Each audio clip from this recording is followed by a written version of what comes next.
Good morning, everyone. Welcome to the 2020 South Texas Transportation Conference presented by Civil Corps Engineering, the Victoria Chamber of Commerce. We're going to give it a couple of more minutes before we kick it off to allow a few more people to come in. So the program will be kicking off here momentarily. And again, thank you for your attendance today.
Good morning, everyone. I want to thank everyone for attending today of the South Texas Transportation Conference presented by the Victoria Chamber of Commerce and Civil Corps Engineering. This is our second session of the three-session series that we have going.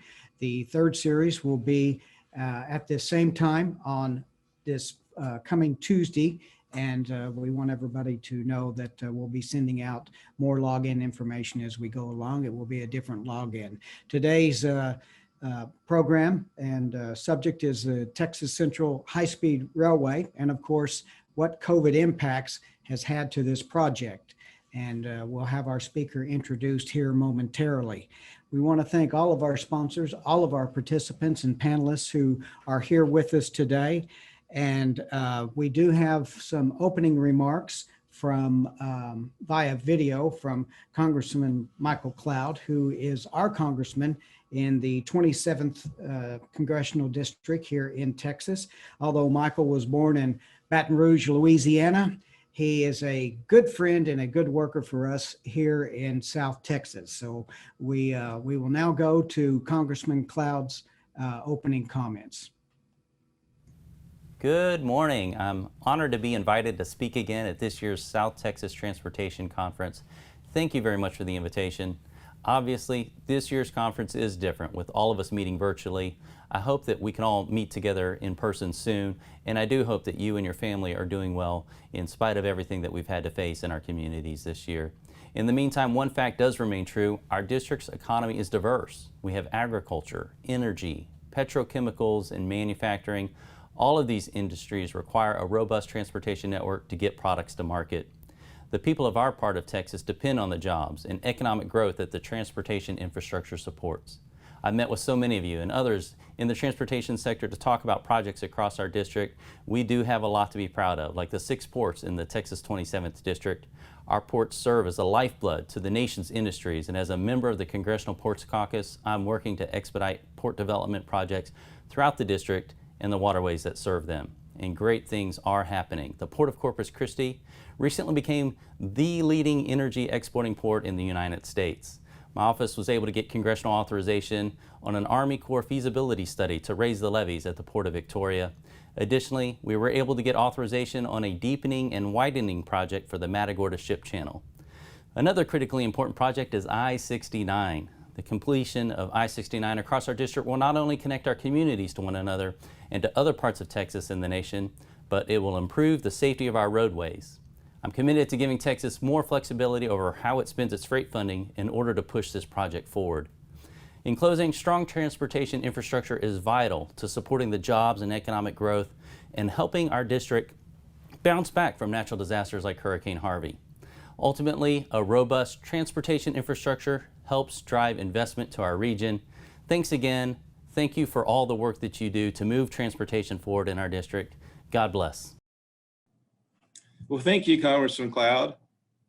We appreciate all the support that you've given us over the last few years. Good morning, everyone, and thank you for joining us for this new format. I'm Ben Galvan. I am the chairman of the Transportation Committee for the Victoria Chamber of Commerce. And I'm also the president of Civil Corps, and we are proud to be the presenting sponsor of this conference since it started a few years ago. I'm also, this is our 7th annual transportation conference, and though we'd much rather have this in person at the Victoria College ETC, we're making this happen the 2020 way. And that's why we chose the theme for this year's conference, Transportation in a COVID Environment. So I'd like to take this time to thank our sponsors for the support of this event. Our freeway sponsors, we want to thank Invista, HEB, the Port of Victoria, and Clean Core International.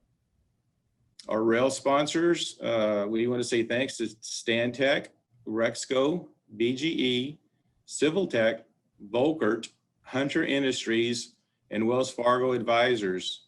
And our air and waterway sponsors are Michael Baker, Brandon Paving, Doucette and Associates, Prosperity Bank, and Friesen Nichols. And thank you all for your support this year and in years past. And as a reminder for our Texas PEs, CECs are available for each session. So if you'd like to send us a form, if you'd like us to send you a form, just send us an email to the chamber and we'll send you the certificate after the last session next Tuesday. The chamber's email is on the login email that you received earlier. So now I'd like to turn it over to Dale Fowler. Dale is a president of Victoria Economic Development Corporation. He's also a member of our Transportation Committee. And Dale will introduce today's speaker.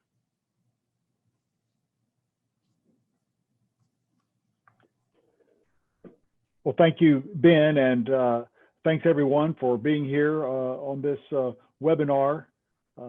Thank you for participating in the 2020 South Texas Transportation Conference of Victoria Chamber of Commerce. It gives me great pleasure this morning to introduce our speaker, Travis Kelly.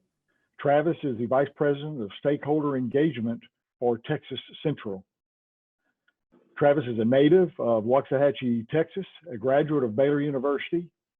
He has been working to bring high-speed trains to Texas for more than 12 years. He currently serves as Vice President of Stakeholder Engagement and supports the company's federal, state, and local government and regulatory affairs. Travis opened the Texas Central's Dallas office as its first employee and was recently identified as one of Progressive Railroading's rising stars. Travis, I'm excited to hear your presentation.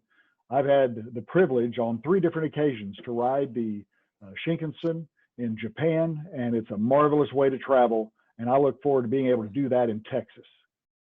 Travis? Thanks very much, Dale, and thanks, Ben, for the invitation. Appreciate the opportunity to present this morning.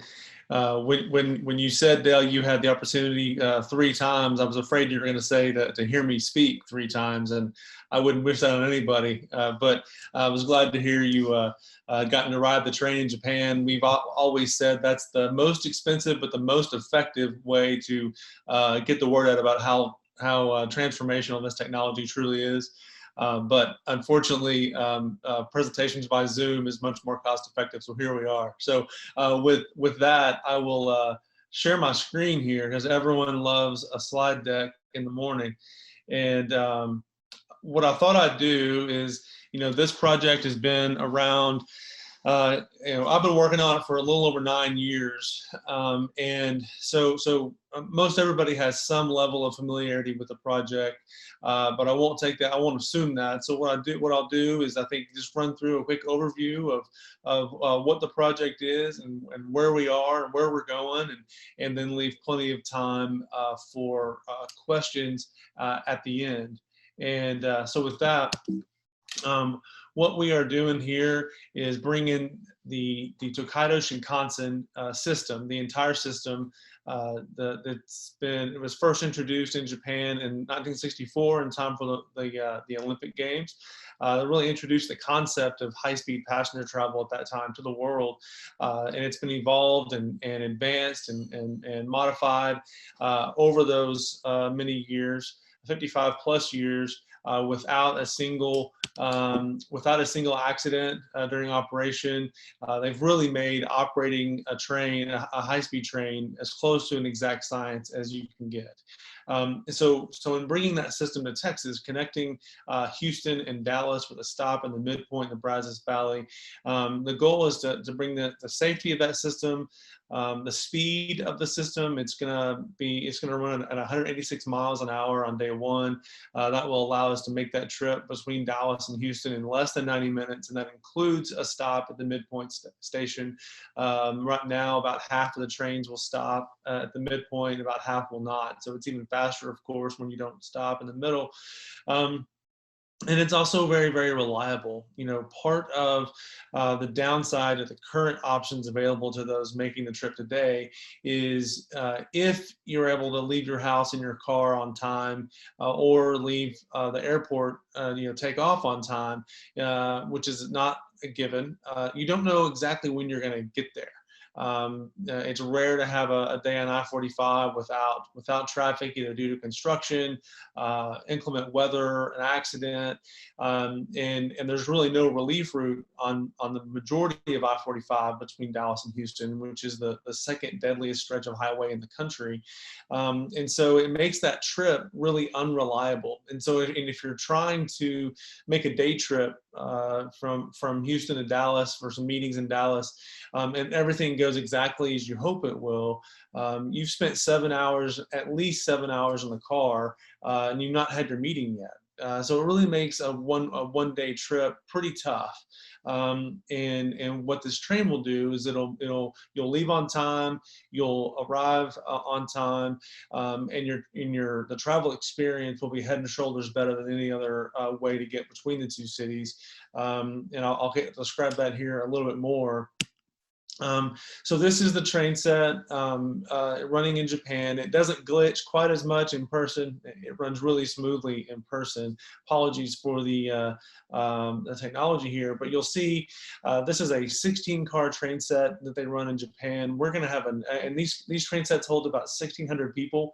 We're going to have an 8-car train set that holds about 400 people. And what that means for you, the passenger, is wide center aisles, either 2x2 seating or 1x2 seating. So sorry for all you folks who, once you get on the airplane, you run to claim those middle seats. No middle seats, no one sitting next to you reading your email for you. You're gonna have to read it yourself.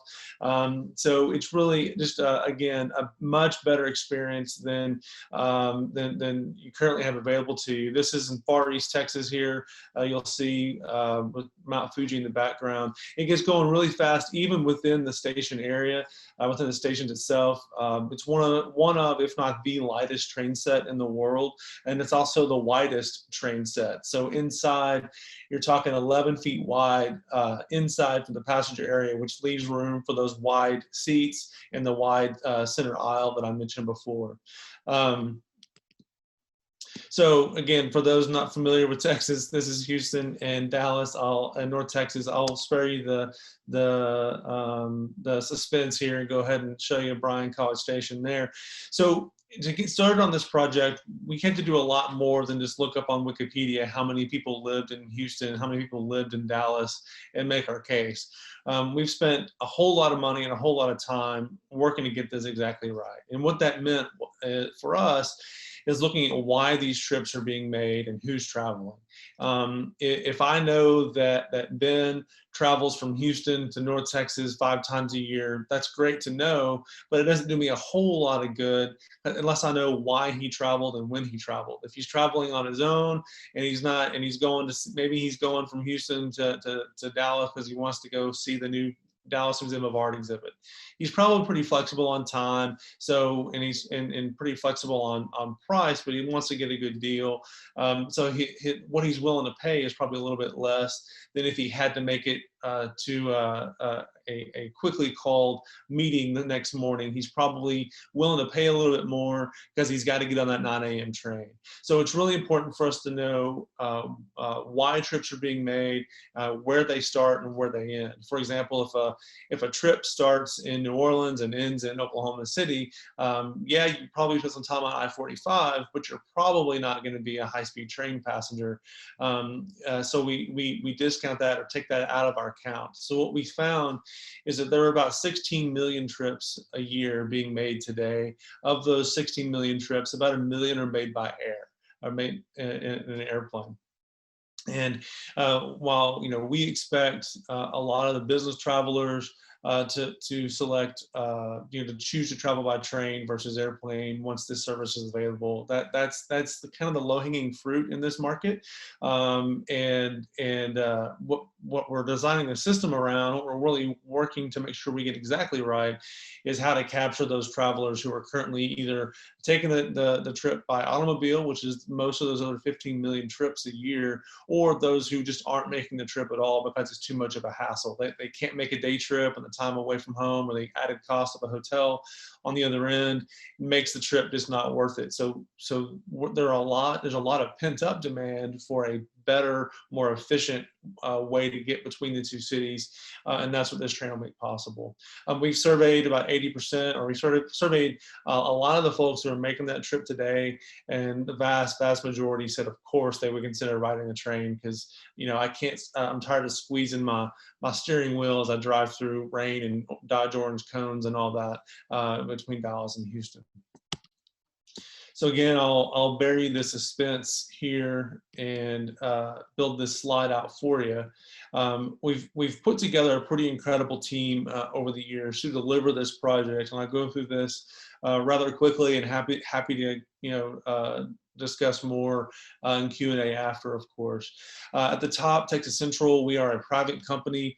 And we are the owner of the project, the sponsor of the project. On your left, Bechtel, they were brought on as our program management consultant, and they function as an extension of our staff. They carry Texas Central cards.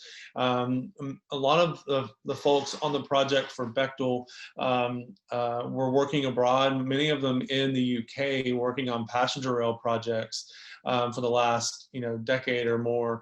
Many of these folks are Americans, but they had to go abroad to find a passenger rail project to work on. So fortunately, we're able to bring them home and bring that really relevant, really recent experience to bear on this project as well, which is pretty incredible. Again, they're our program management consultant. Next, the group of companies here, including Toshiba, Hitachi, Mitsubishi Heavy, NEC, JR Central, that is the Shinkansen United, and JR Central owns the intellectual property for all of the systems. So the train set, the signaling, everything, all the soft knowledge, how you operate and maintain this train, and they are the operator of the train in Japan between Tokyo and Osaka as well. And so they've been involved from the very beginning, and they've pulled together this team of suppliers to provide the system to the project. And then you see Kiewit and Mass Electric. They will be installing the system here that is provided by the Shinkansen United. Moving down, the WeBuild is the new name for Lane Construction and Cellini and Progilio. They have formed a group along with WSP called Texas Highspeed Rail, and they are responsible for delivering all the civil works for the project, everything from the top of the rail down. So all of the all of the vertical facilities, the power substations, the signal huts, the maintenance of way facilities, train facilities, all of the viaducts, the related road realignments and new roads that are being built, all of that will be delivered by WeBuild. And of course, they won't self-perform all that. We're talking about subcontracts that are individually much bigger than even Cowboy Stadium was on its own. So these are just a huge project. They're organizing all that, and we'll be bringing on these significant teams to deliver these segments. So they'll be delivering all of that with the exception of the 3 passenger stations. The 3 passenger stations will be delivered by a team comprised of Suffolk, H.J. Russell, and Tillotson.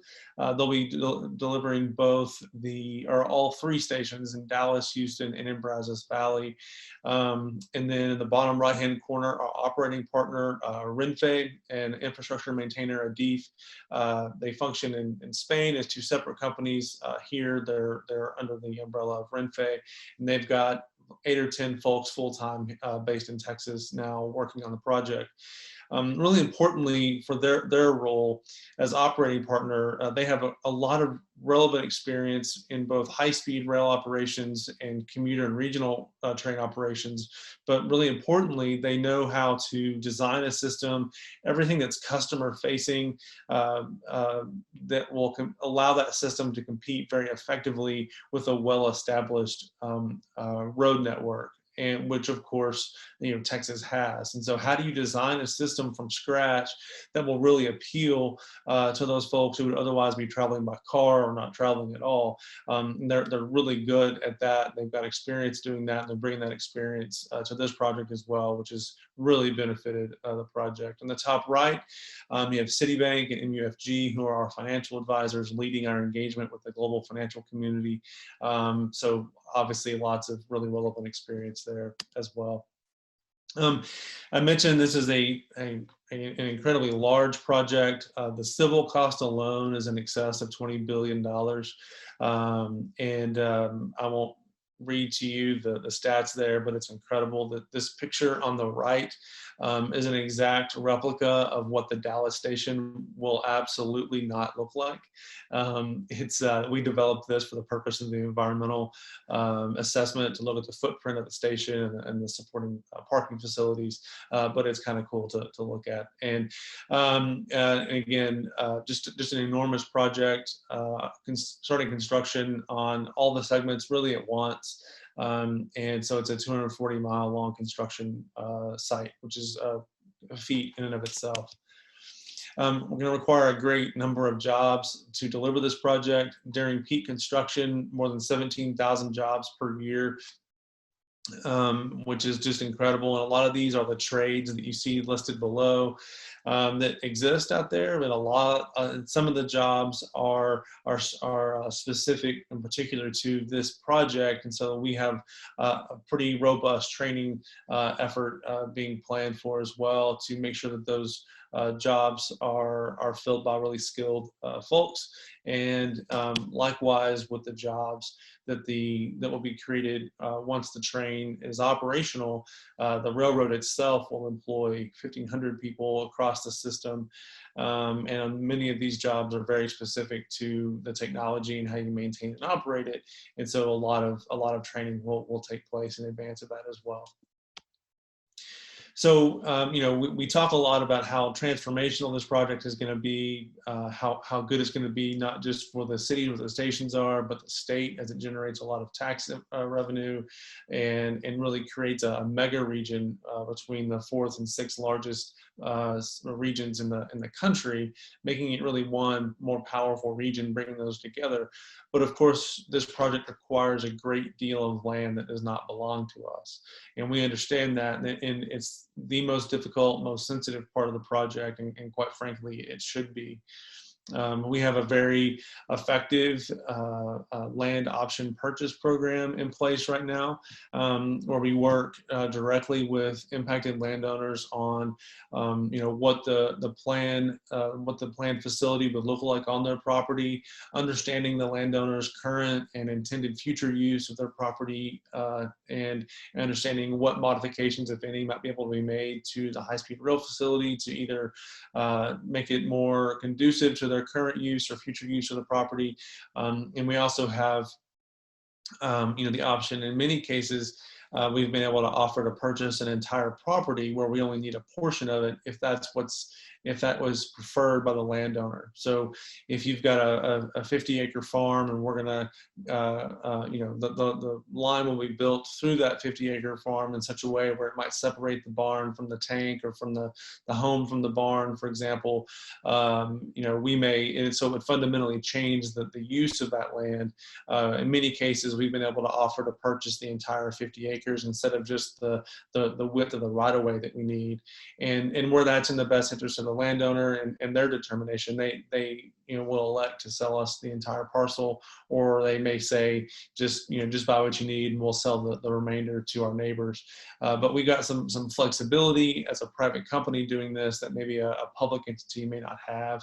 And that also spills into what we're able to offer for the property in the first place, where we know that whether you just purchased this property or whether you inherited it or it's been in your family for generations, it was not your plan to have a train built through your property. We understand that, and I think the landowners that we've worked with to purchase options on their property, that our understanding of that situation is reflected in the price that we offer, and just our willingness to work with the landowners over time. So again, more happy to talk about this in more detail in Q&A. We do have more than 40% of the parcels that we need for the project currently under control. So either owned outright or an option with an agreed to price that when we come more ready to mobilize and start construction, we'll exercise that option and pay the landowner the remainder of that price. So we've made a lot of progress thus far on this. So once built, about 50% right now of the project will look a lot like this on an elevated viaduct. If you're underneath that viaduct looking up, it's about 48.5 feet wide, so it's pretty narrow. And in most cases, the landowners will be able to run cattle and operate farm equipment underneath this facility. We don't want them to store hay or anything flammable underneath the viaduct, of course, but there's no, where it's on a viaduct like this, in most cases, there's no fence next to it that would impede the use or going back and forth underneath. It is going to be it's fully electric, powered by overhead catenary, double track, dual direction, dedicated northbound, dedicated southbound tracks. So you'll never have two trains heading in the opposite direction on the same track, which sounds like a no-brainer, but that's actually, will be one of the only, if not the only, passenger railroad in the country that can say that, simply because it costs more money to build double track the entire length of your route. And if you don't expect a great deal of frequency of operation, you can really satisfy a great, pretty significant demand with one track and strategically placed siding tracks, passing tracks. But our entire system will be grade separated and double tracked to future-proof it to accommodate additional trains as demand grows, but also as one of the many redundancies put in place to ensure passenger safety during operation. So quickly as to where we are on the project, we have been under an environmental review since the summer of 2014. That concluded on September 10th of this year, when a publication draft of the record of decision on our federal environmental review was published on the FRA website. We're waiting for it to be published in the Federal Register, hopefully as early as this Friday. And that is a combined record of decision on the environmental process and a final rule of particular applicability. And what that is the rule that specifically applies to this project that the FRA, the Federal Railroad Administration, will use to regulate this project on an ongoing basis. This was many years in process. It's an exhaustive rule that went through lots of public comment, and it's the first RPA issued to a high-speed rail project in the history of the FRA, which is pretty incredible. We're very proud of that, and what this shows and what this allows us to do is to bring the system as it operates in Japan over to Texas, and with no modification to any safety critical element of that system. So that'll allow us to also replicate the safety record that Japan is very proud of, and rightfully so, and reflect that here in Texas, duplicate that here in Texas, which is pretty incredible. Also in Texas, there was some litigation brought against us by a landowner challenging our status as a railroad. The state legislature in the 1800s gave railroads certain authorities and powers to allow them to build out their networks within the state.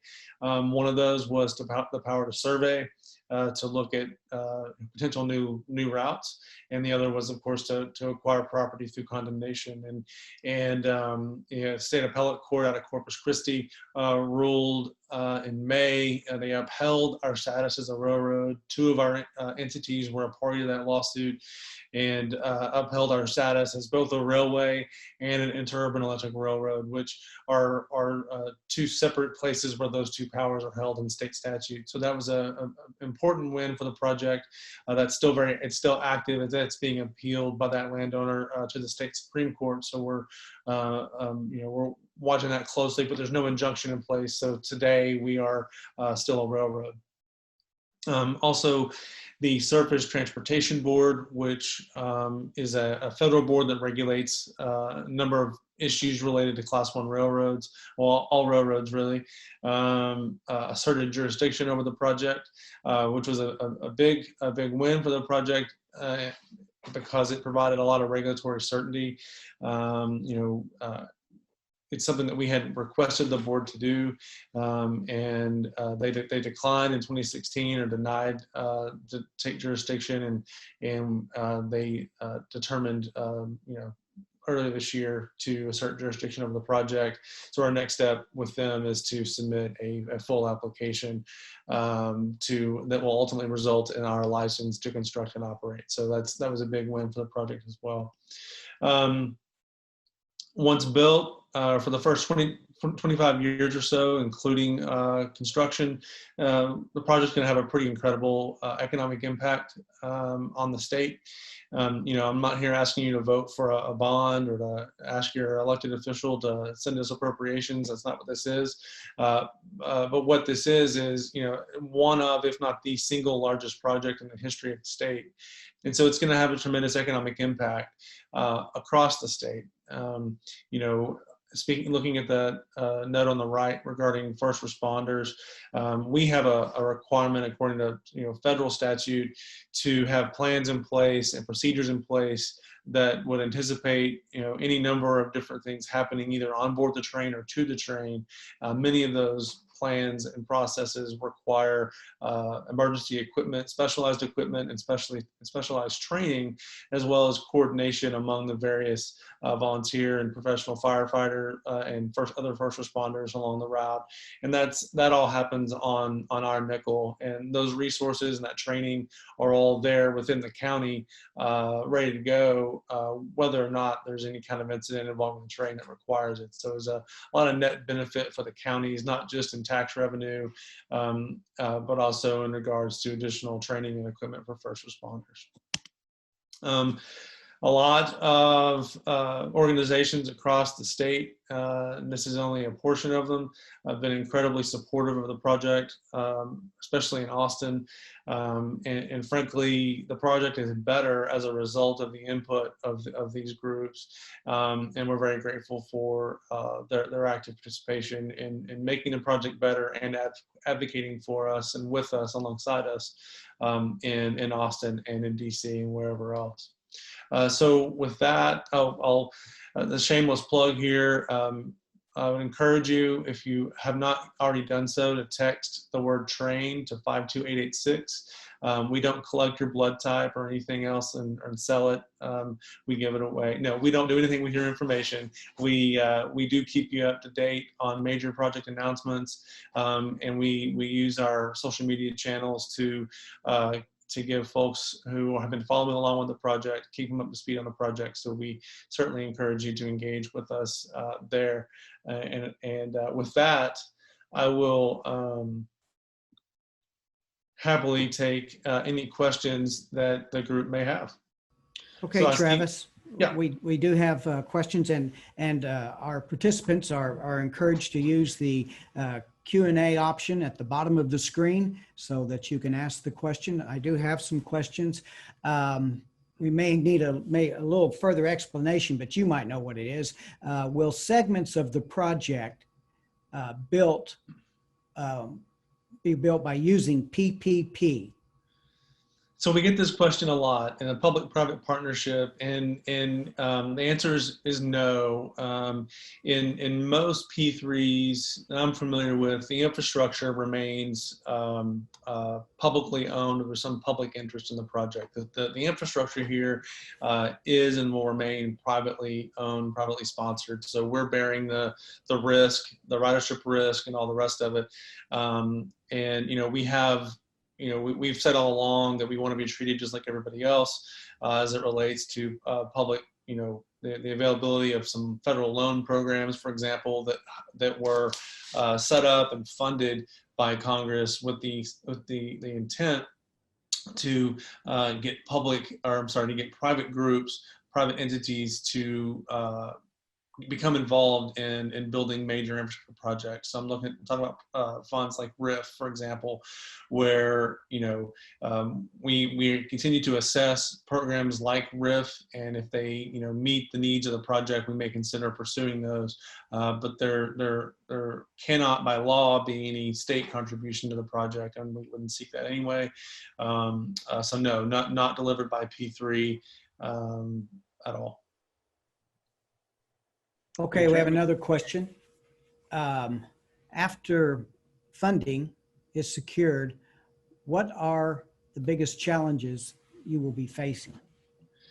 Sure. So I mentioned the 240-mile construction site, and that's pretty incredible. And once we're fully mobilized and our construction sites are fully mobilized and populated by those 17,000 plus folks that'll be working to deliver the project, it's a huge logistics challenge. And so I think once funding is in place for construction, it has all those risks and challenges that come with mega projects like this, where something held up at a port, or a labor issue, those things become very front of mind, and we're working on things like that now to the extent that we can anticipate and have some control and how we handle those. We're trying to mitigate that as early as we can, but those challenges become very, very real when we're talking about the burn rate that we'll have once we're fully under construction. So I think those types of things for sure. Will the train be used for freight as well as passengers?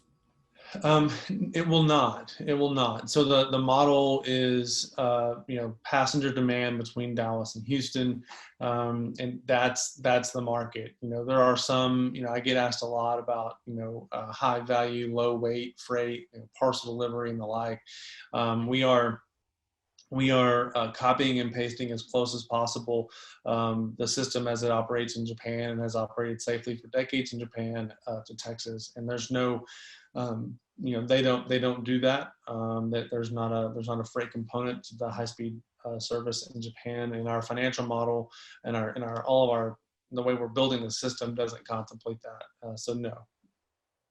Thank you, Travis. Another question that came in: can you provide some insight on how Texas Central will deal with pandemics such as COVID? Sure. I'm going to tell Pat Anderson I'm going to start charging for the second multiple questions here. No, they're good questions. So the COVID impact is something that we've looked at very, very closely. And, one thing that we have going for us, and we have, there are lots, but one thing as it relates to this is that we're not retrofitting any existing facilities to accommodate to be part of the system. So we're not looking at a Union Station in Dallas, for example. We're not looking at retrofitting a facility that already exists to make it work for high-speed rail. These are all purpose-built facilities, purpose-built infrastructure. And so you think about airports and how they had to make an adjustment post 9/11. I think at that time, what is still the newest major airport in the country in Denver had just come online shortly before that.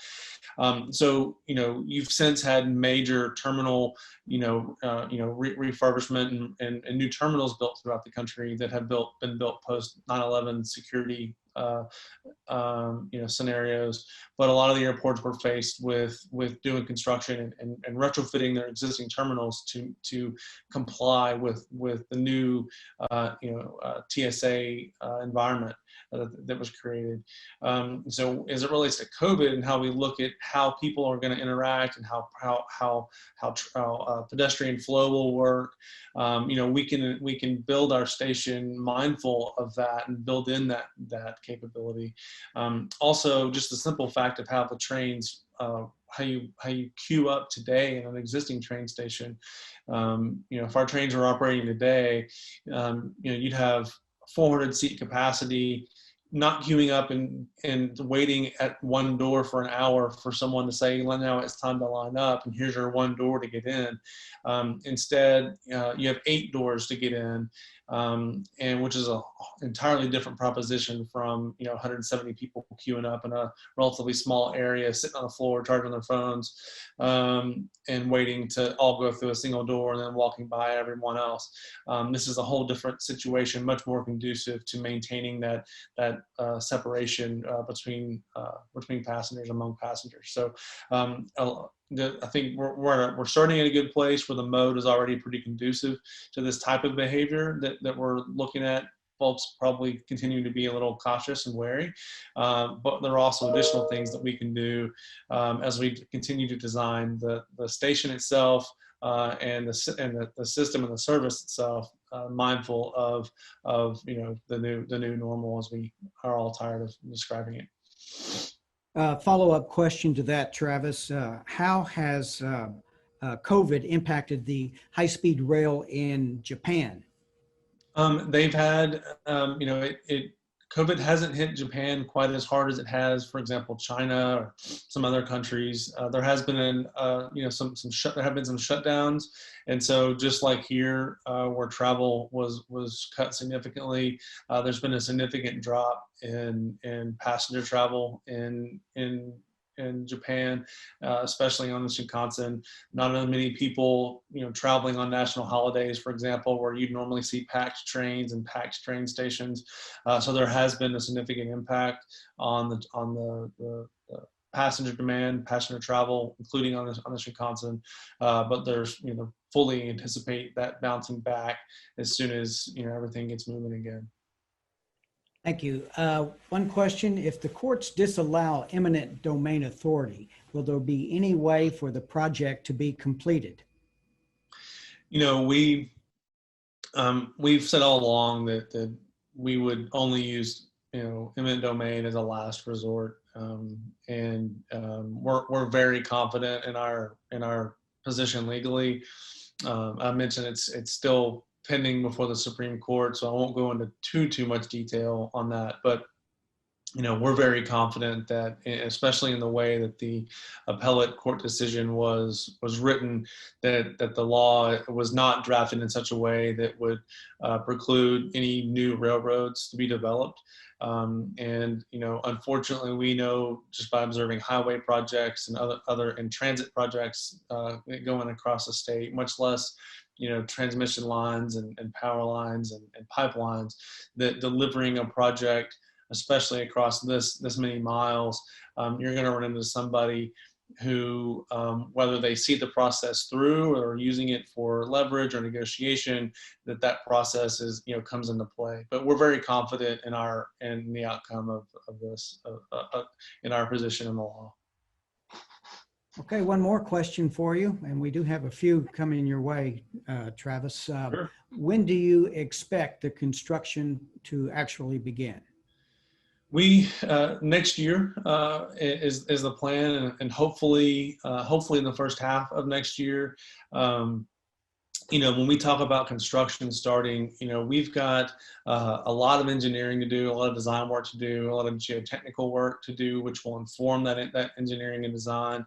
And then I mentioned all the teams that will need to be in place to deliver the project. And, even if, we found the tens of billions of dollars sitting around this afternoon, which is highly unlikely, it takes a lot of time to pull those teams together to complete the design work.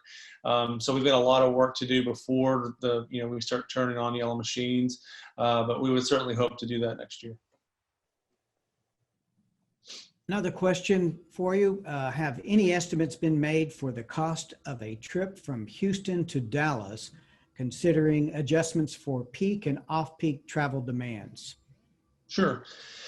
So I'll preface this by saying that I'll challenge you to go on to any of the airline sites now and try to book a flight for 7 years from now. You can't do it, right? The airlines who price airline tickets for a living, they don't do this 7 years out.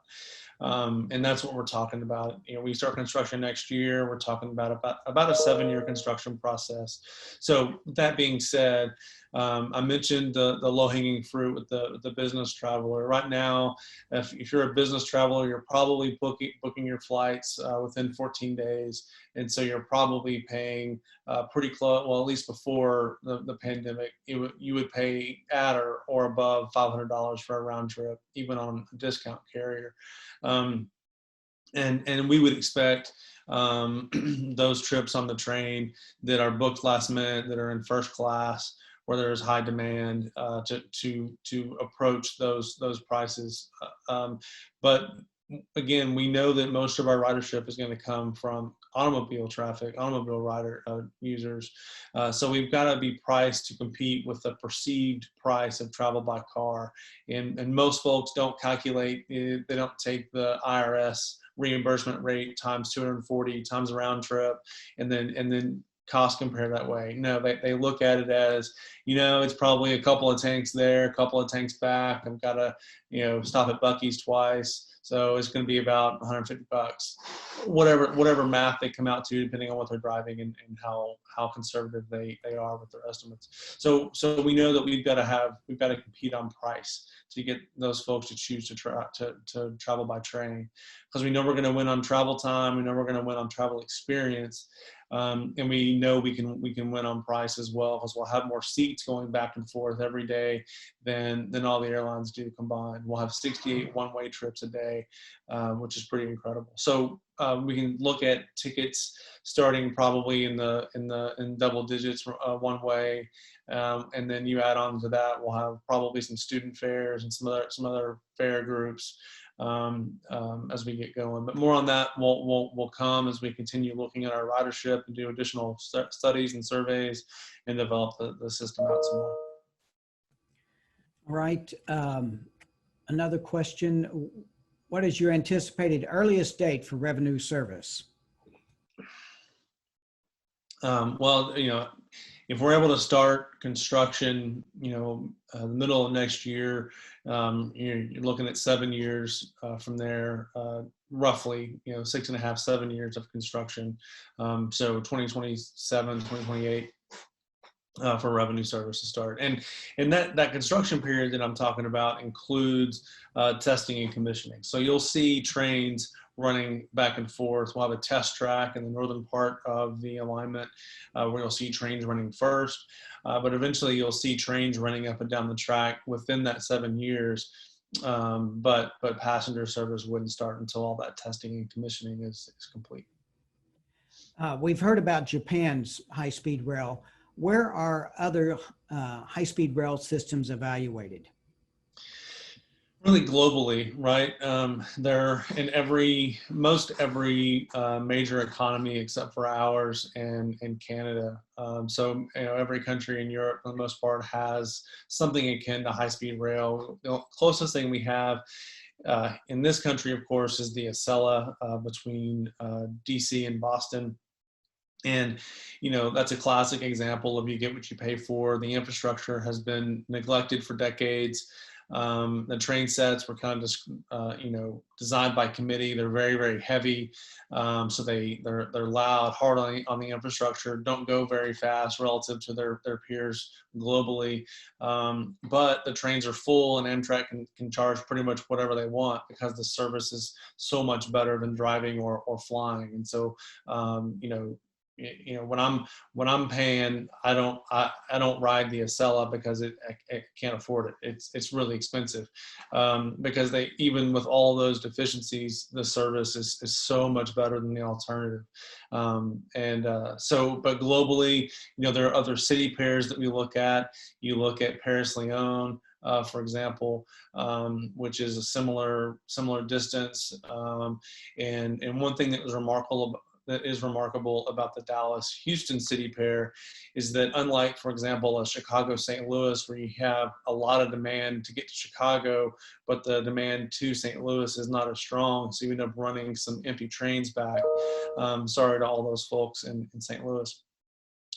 But in Dallas and Houston, the demand is pretty much equal. So you have equal demand between the two cities, which matters a whole lot when you're looking at the ridership and revenue for a new system. Okay, Travis, thank you. We're going to be taking questions for about 9 more minutes. Kind of going back to what you were talking about, the train out of Boston, I believe you were saying, and so it was a heavy ride. How quiet and smooth is the ride for your proposed train? So it's very quiet. I mentioned before that it's one of, if not the lightest train in the world, and that matters, passenger train, and that matters because it eliminates the vibration. There's really no vibration if you're next to the track. And the noise, all the sounds that we tend to associate with trains is either the diesel engine, the cars clanking together, the train horn. I used to say that the train doesn't have a horn, but I was corrected. It does have a horn, but they only use it in the yards. So there's essentially, in practice, effectively no horn, no diesel engine. And if the cars are clanking together, you have other problems. So it's a really, really quiet train, and a lot of that is because it's so smooth. You have really tight tolerances when you're going that fast. You've got to have an exact, everything is precise. There are videos online of folks balancing a quarter on the windowsill of the Shinkansen in Japan and it balancing on its end. I'd be hesitant to leave a coffee cup on the tray table in front of me on most trains, especially in the Northeast Corridor. So it's an incredibly smooth train. It's all electric, so no diesel noise, and it's just it sounds like a vacuum cleaner flying by at 200 miles an hour. And our next question, and you probably knew it was coming up, but if this route provides to be successful, are there any future high-speed expansion plans in other areas in Texas? We don't have any plans to do that. We are focused squarely on Houston and Dallas. I think many of you all likely know that TxDOT has studied the I-35 corridor, and there's an environmental study that's complete on that, awaiting for either the state or a private entity to take that up and advance it. We know there's a lot of demand, popular demand for more and better transportation alternatives within the state.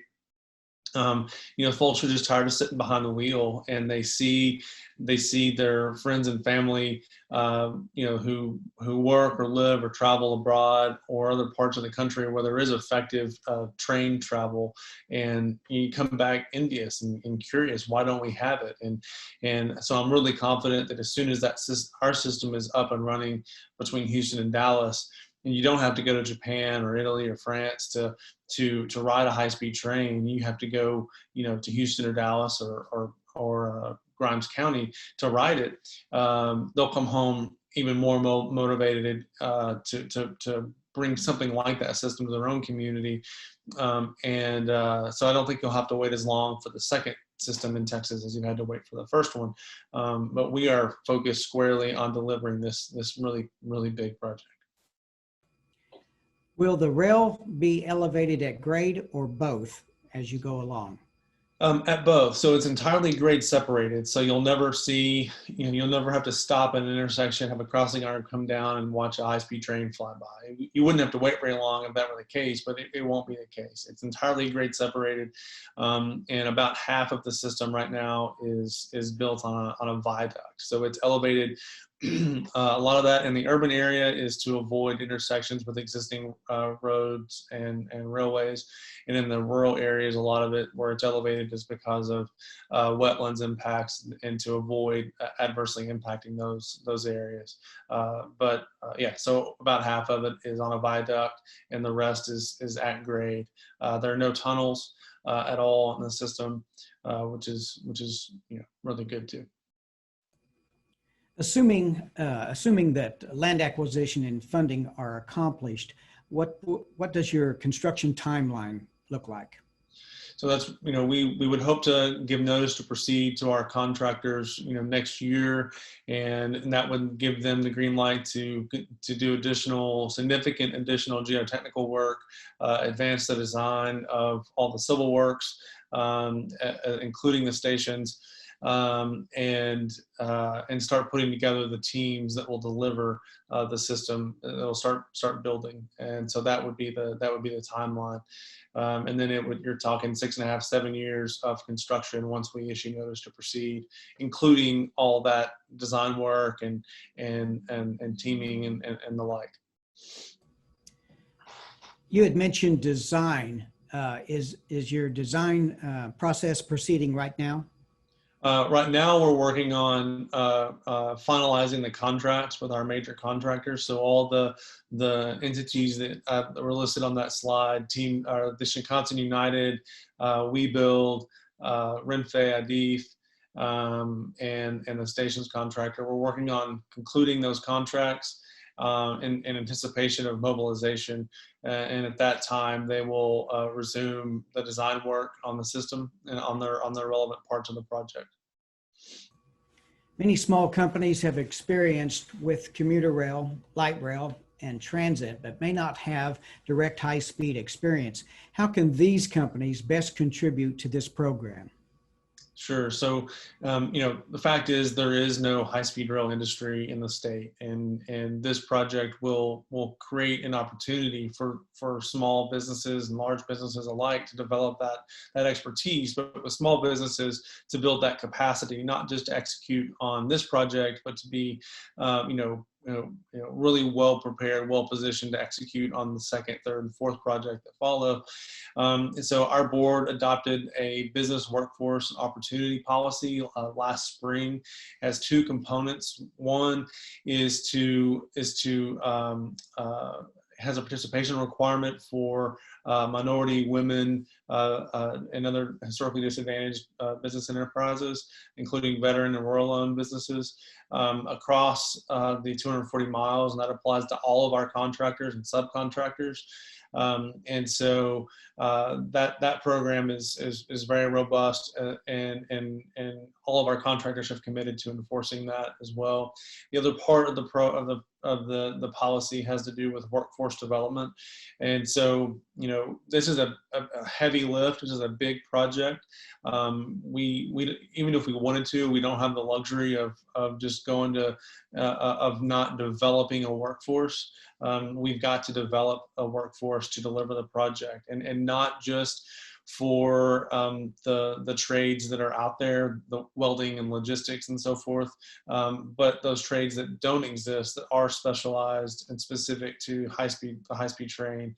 So we have been working with community colleges and others, technical colleges around the state, on developing programs to help develop that workforce, including the specialized training, and to help with all the vocational training and job placement into the project, so that the individuals and the companies that are interested in becoming involved and part of the project's delivery can be involved, because we're going to need them all. Okay, we're down to probably our last two questions. One question is, where in Dallas and Houston will the stations be located? Sure, and I'd refer for the best maps and all this is on our website, texascentral.com. In Houston, the station will be at what is currently the Northwest Mall, at the intersection of I-10, 610, and 290. We'll be completely redeveloping that mall area into the station, into a station area. In the Brazos Valley, the station will be where our route intersects State Highway 30, which is the state highway that runs directly between Bryan College Station and Huntsville.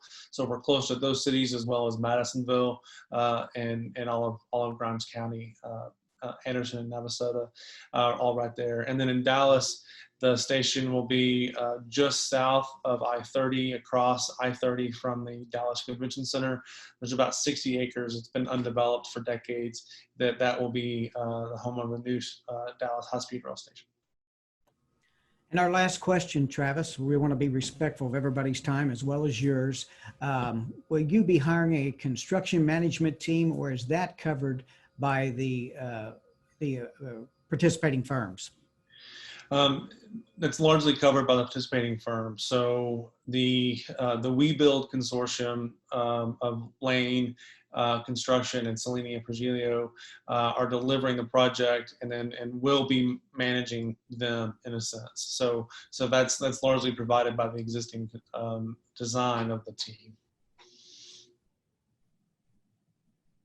Travis, thank you very much for this presentation today. It's all very exciting, and we can't wait for you to drop your line through Victoria, Texas. We have lots of land that we can put it right through here, and Dale Fowler will certainly help you find that land. But again, thank you for the presentation today. It was very informative and very interesting. I want to thank much for the time. Thank you. Oh, no doubt. Thank you. We want to thank all of our sponsors and the panelists today. And I want to thank the Victoria Chamber of Commerce wants to thank Civil Corps for being our title sponsor on this today as well. And you will see as we close this meeting out, there will be a roll of all of our sponsors, and you can take a look. And if you bump into them, thank them for providing this information for our transportation conference.